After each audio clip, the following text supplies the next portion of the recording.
మన ప్రభు అయిన యేసయ్య పరిశుద్ధమైన నామములో దేవుని బిడ్డలందరికీ శుభవందనములు తెలియజేస్తున్నారు. దేవుని మహాకృపను బట్టి దేవుని యొక్క పరిశుద్ధ బైబిల్ గ్రంథములో నుండి ప్రసంగి గ్రంథము 8వ అధ్యాయము 12వ వచనం. ఆయన సన్నిధికి భయపడు వారు క్షేమముగా నుందురు. దేవుని యొక్క బిడ్డలారా, దేవుని యొక్క పాద సన్నిధిలో రాసినటువంటి సొలొమోను గారు దేవుని యొక్క సన్నిధిలో ఒక చక్కటి మాటను తెలియజేస్తూ ఉన్నారు.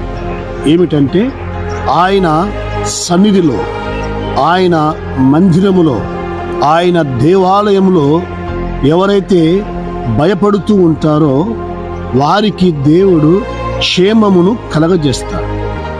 దేవుని యొక్క బిడ్డలారా, అవునండి, దేవుని సన్నిధిలో మనం గమనించాలి.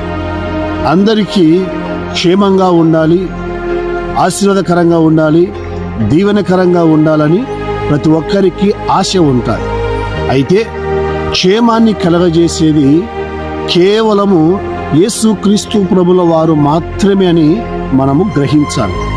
క్షేమము దొరికేది అది కేవలము దేవుని సన్నిధిలో మాత్రమే అని మనము గ్రహించాలి.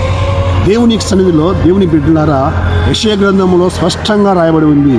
ఏమిటంటే, ఆయన వృద్ధియు క్షేమమును కలగచేయువారు.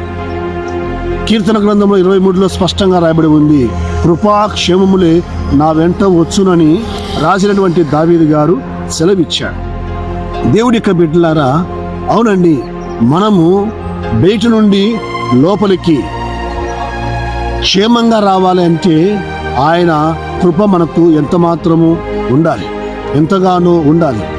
ఆయన లేకుండా, ఆయన సన్నిధిలో మనము భయభక్తులు కలిగి జీవించకుండా, ఆయన కృప లేకుండా, ఆయన ఆశీర్వాదము లేకుండా, ఆయన దీవెన లేకుండా, ఆయన ఆజ్ఞ లేకుండా మనము ఏ రోజు కూడా, ఏ దినము కూడా, ఏ గడియ కూడా, ఎక్కడ కూడా, ఏ స్థలములో కూడా, ఏ దేశములో కూడా మనము క్షేమంగా ఉండలేము. నీవు నేను మన బ్రతుకు దినములన్నీ కూడా క్షేమంగా ఉండాలి అంటే దేవుని యొక్క ఆశీర్వాదాలు, దేవుని యొక్క కృప మనకు ఎంతైనా అవసరం. మనము క్షేమంగా ఉండాలి అంటే బైబిల్ చెప్తూ ఉంది, ఆయన సన్నిధిలో, ఆయన మందిరములో, ఆయన దేవాలయములో, ఆయన పాదముల దగ్గర, ఆయన చెంత, ఆయన సిలువ చెంత మనం ఎలాగా ఉండాలి అంటే భయముతో మనము కలిగి జీవించాలి. భయము కలిగి మనము ఎప్పుడైతే జీవించగలుగుతామో మనం ఎక్కడైనా క్షేమంగా ఉంటాం, ఊర్లో క్షేమంగా ఉంటాం,